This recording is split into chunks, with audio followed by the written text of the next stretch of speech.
বাস্তবতার কাছ থেকে অন্তত একটা জিনিস শিখেছি, মেনে নিয়ে চুপ থাকলেই ভালোবাসা পাওয়া যায়। কিন্তু কেউ বলে দুর্বল, কেউ বলে বোকা। আফসোস, চুপ থাকলে বলবে বোকা, আর কিছু বলতে গেলে বলবে পাত থেকে মাথা পর্যন্ত বেশি বোঝে। তাহলে আপনারাই বলেন, জীবনে ভালো থাকার জন্য কোনটা প্রয়োজন? বিয়ের পরেও যদি হাসি খুশি থাকতে হয়, তবে একজন যত্নবান স্বামীর প্রয়োজন হয়। স্বামী ভালোবাসলেই আর সবার ভালোবাসাও পাওয়া যায়। কাউকে মেরে ফেলতে চান, তাহলে তাকে অনেক বেশি ভালোবাসুন, তারপর তাকে অবহেলা শুরু করুন। সে জীবন্ত লাশ হয়ে বেঁচে থাকবে। জীবনে কাউকে অতিরিক্ত ভালোবেসে সুযোগ সুবিধা দিতে যাবেন না, কেননা অতিরিক্ত যদি কেউ সুযোগ সুবিধা পেয়ে যায়, তবে আপনার জীবনে দুর্যোগ ডেকে আনবে। পরে ঠকুক আর যাই করুক, বাস্তবতা এটাই। সুন্দর মনের থেকেও এখনো সুন্দর রূপের কদর অনেক বেশি। ভালো মানুষ সবসময় একা থাকে, ভালো মানুষ একা। ভালো মানুষ সবসময় বিচ্ছিন্ন, কারোর সাথে কারো তেমন একটা যোগাযোগ নেই।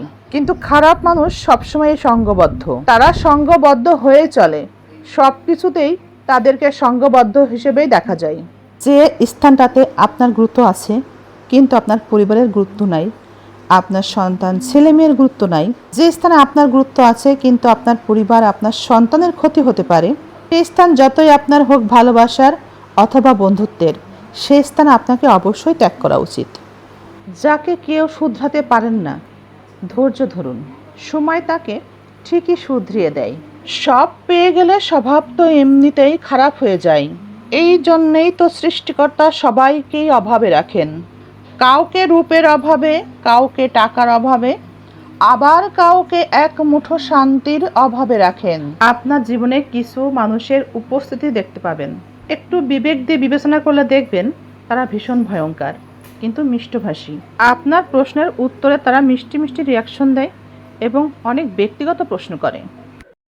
প্রিয় ভাই ও বোনেরা, সবাই যেটা ভাবে তাদেরকে সেটা ভাবতে দিন, কিন্তু আপনার মন যেটাকে ভালো বলে আপনি সবসময় সেই পথেই চলুন। জীবনে ভালো মানুষ হওয়াটা জরুরি, ভালো মানুষ হয়ে থাকাটা নয়। আল্লাহর কাছ থেকে কয়েকটা জিনিস চেয়ে নেবেন: শারীরিক সুস্থতা, হালাল রিজিক, নিরাপদ বাসস্থান, নেককার স্বামী, মানুষের কাছে নেককার সন্তান এবং ঈমানের সাথে মৃত্যু। আল্লাহ আমাদের সবাইকে বোঝার তৌফিক দান করুন, আমিন। ভুলে যেতে হবে স্বার্থপর কিছু মানুষকে, মুছে ফেলতে হবে অতীতের কিছু বিষয়কে। নিজের জন্য নিজেকে চেষ্টা করতে হবে, নিজের সাথে থাকতে হবে, নিজের মতো চলতে হবে, নিজেকে অনেক বেশি সময় দিতে হবে, এভাবেই নিজেকে ভালোবাসতে হবে। এখন আপনাকেই বলছি, নিজের পরিবর্তনের জন্য নিজেকে কতটুকু বদলে ফেলতে পেরেছেন? কাউকে বুঝতে হলে, কাউকে চিনতে হলে তার কাছে টাকা ধার চাইতে পারেন।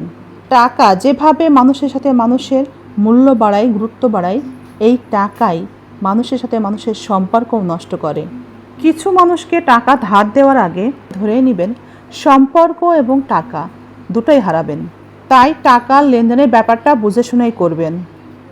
আমরা যত কথাই বলি না কেন, আমরা নোংরা কাজ না করতে পছন্দ করলেও নোংরা জিনিস কিন্তু সবাই দেখি। তাই যত ভালো ভিডিওই বানাই না কেন, তার ভিউ কিন্তু বেশি হবে না, তাই না বন্ধুরা? আপনাদের সাথেও কি এমন হয়? পরকীয়া যারা করে তাদের নাকি 4 বাচ্চার মাকেও নায়িকা মনে হয়। আচ্ছা, সত্যি কি তাই? যারা পরকীয়া করে তাদের 4 বাচ্চার মাকেও কি নায়িকা মনে হয়? মোবাইলে সারাদিন মেসেজ করা, মেসেজ দেখা, চ্যাটিং করা, এমনকি বাহিরে এর সাথে তার সাথে ঘোরাঘুরি করাচ্ছে, স্বামীর জন্য অপেক্ষা করা, স্বামীর প্রেমে পড়া, স্বামীর যত্ন করা ভালো।